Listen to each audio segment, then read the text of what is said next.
फातिमा की रानी माँ, प्रभु यीशु की माँ, आसरा तू ही है माँ।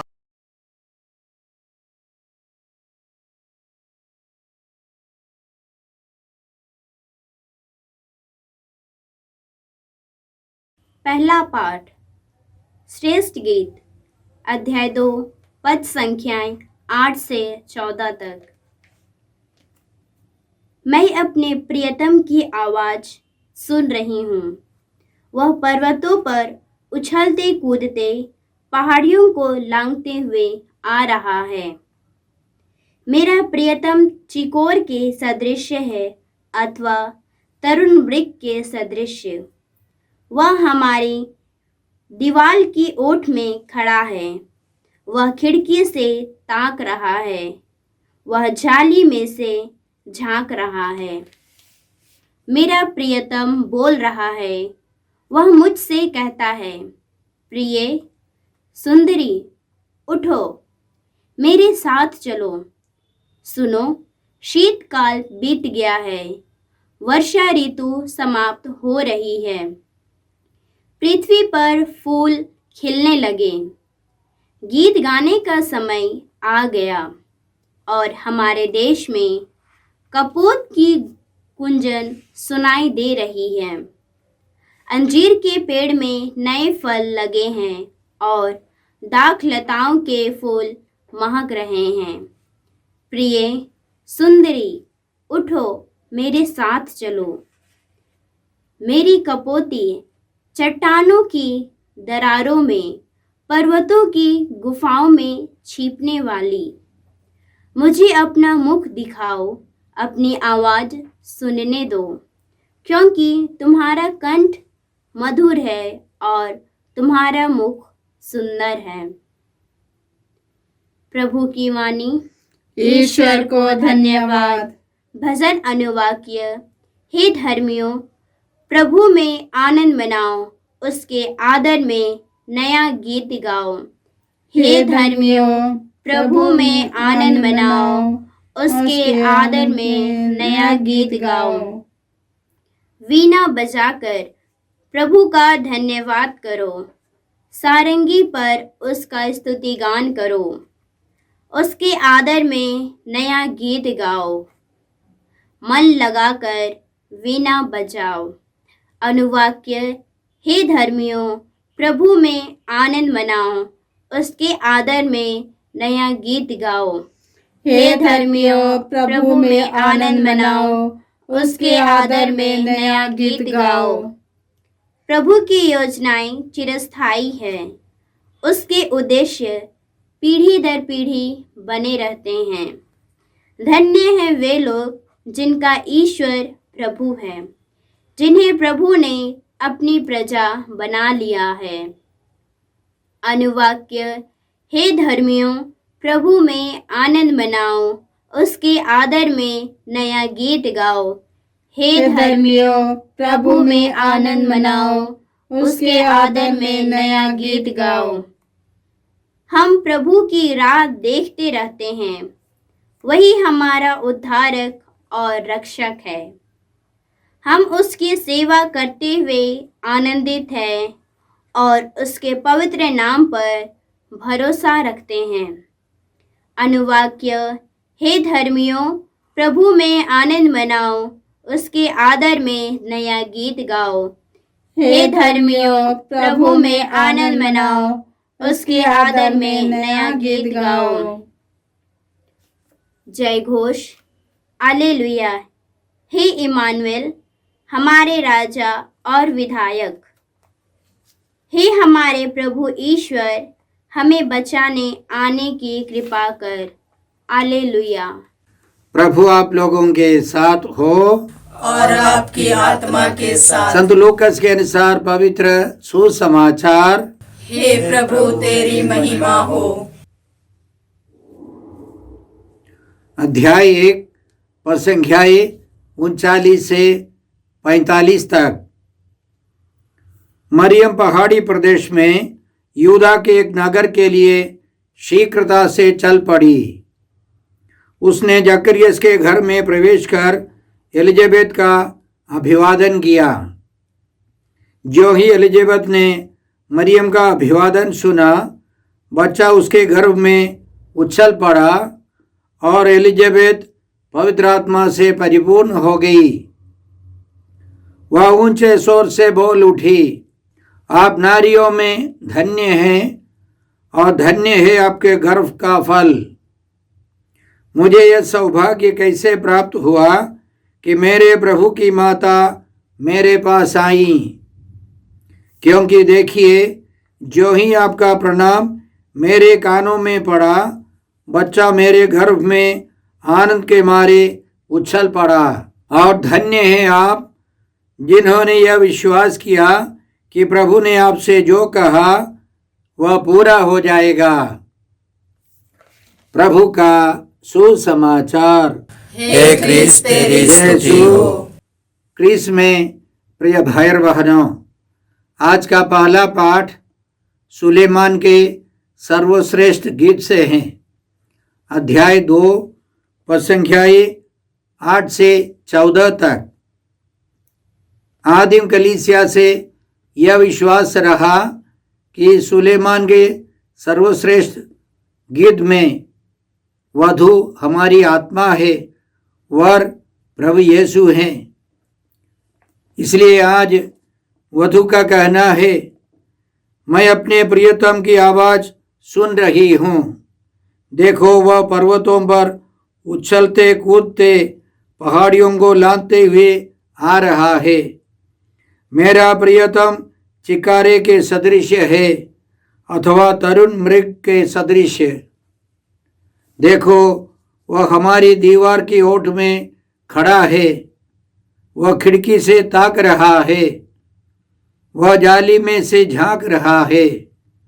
मेरा प्रियतम बोल रहा है, वह मुझसे यह कहता है।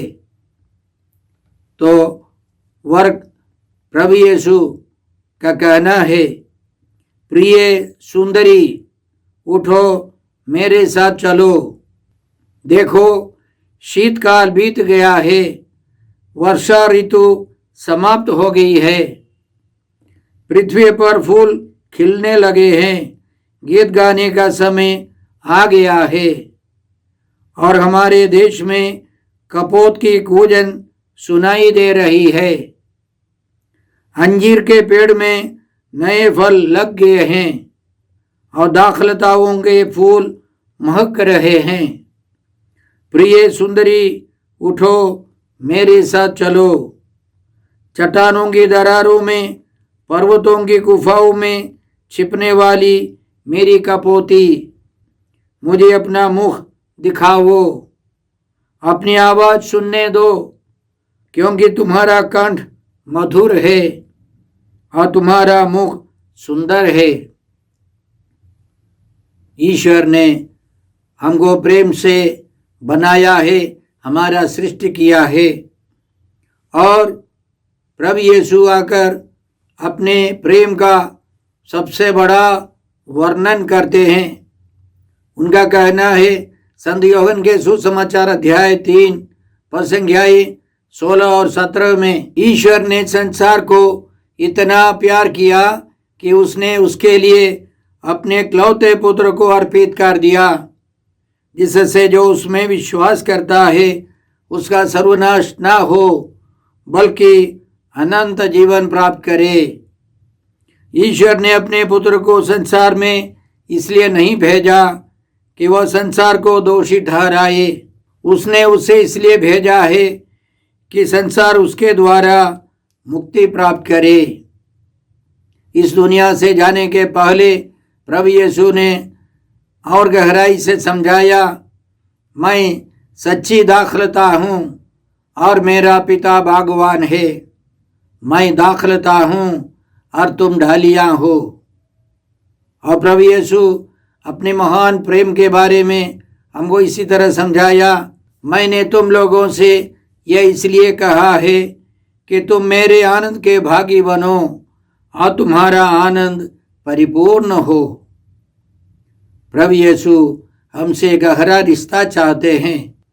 पति पत्नी के बीच में जितना गहरा रिश्ता है उतना ही गहरा या उससे भी अधिक गहरा रिश्ता यीशु चाहते हैं।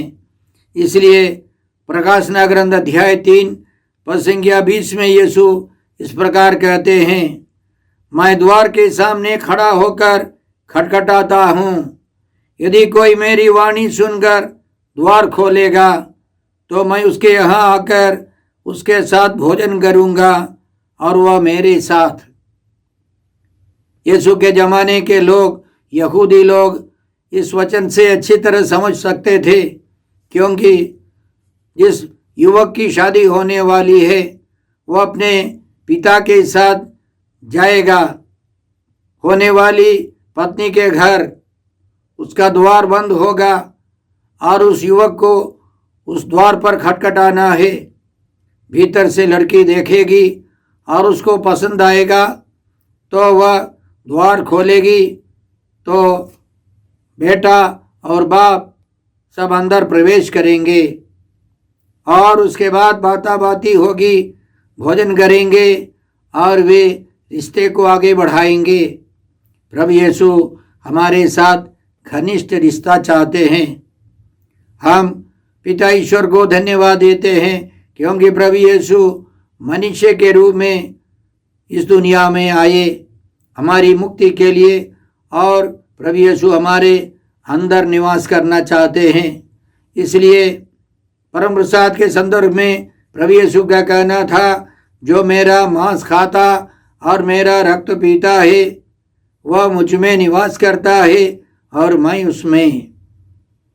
दाखलता और डालियों के बारे में समझाते हुए यीशु कहते हैं, तुम मुझ में रहो और मैं तुम में रहूँगा। जो मुझ में रहता है और मैं जिसमें रहता हूँ वही बहुत फलता है, क्योंकि मुझसे अलग रहकर तुम कुछ भी नहीं कर सकते।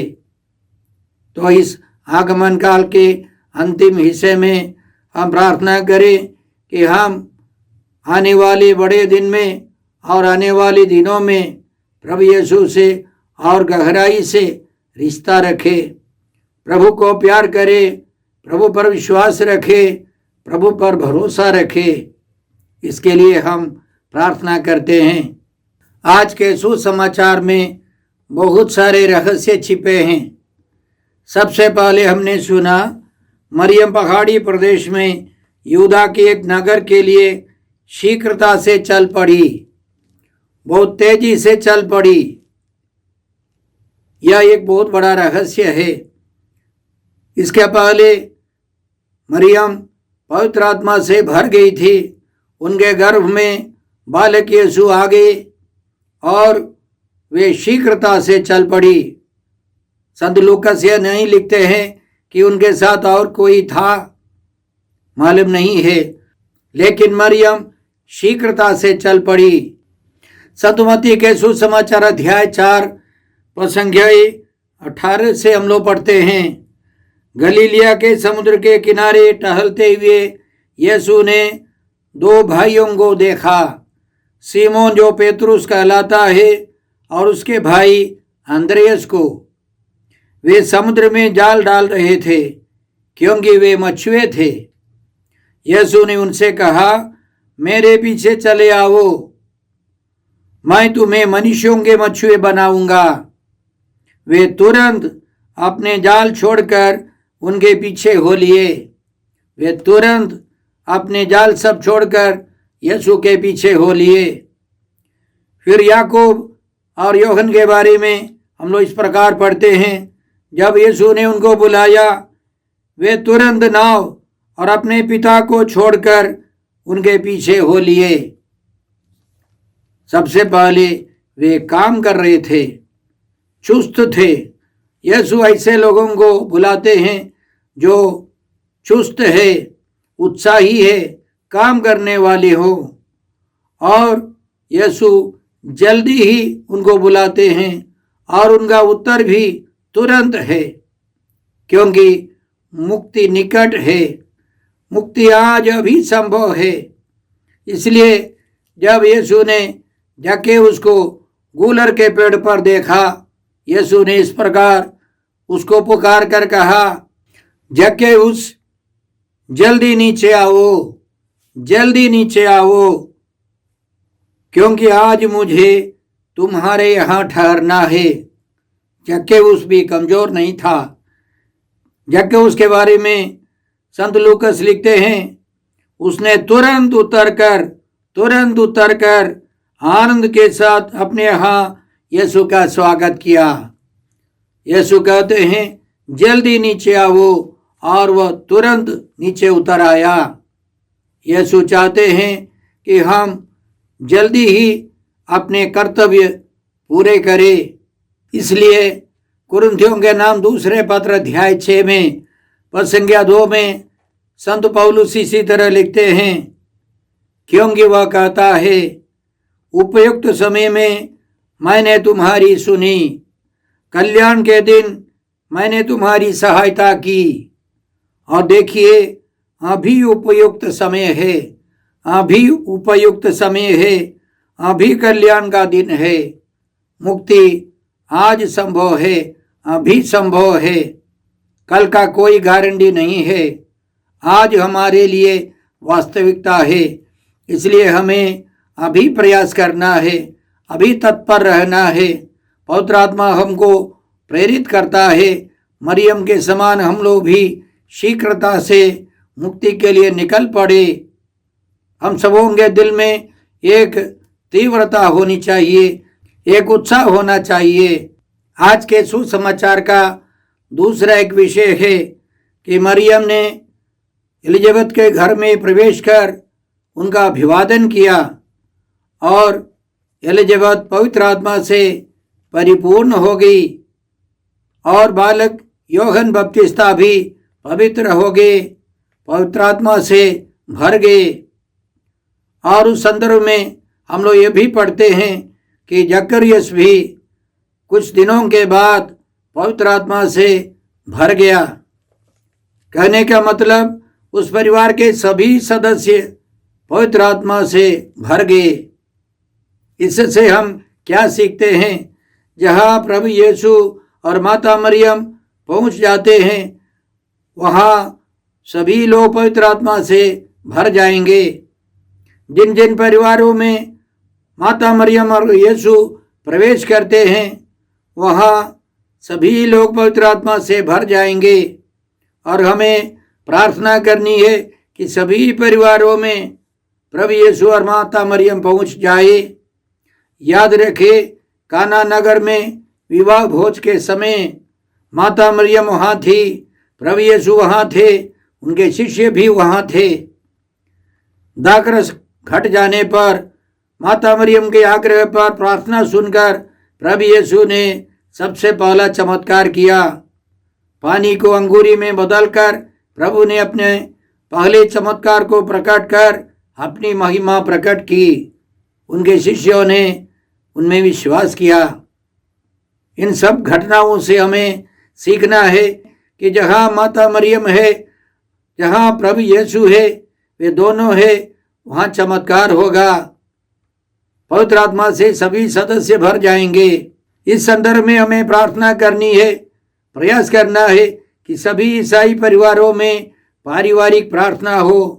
शाम के समय सब मिल करके माता मरियम के द्वारा प्रभु यीशु के पास प्रार्थना अर्पित करे, माला बिंदी करे, स्तुति बिंदी करे, ताकि सभी सदस्य पवित्र आत्मा से भरकर जीवन बिता सके। आज के सुसमाचार में पवित्र आत्मा से परिपूरित होकर एलिजाबेथ इस प्रकार घोषणा करती है, आप नारियों में धन्य है।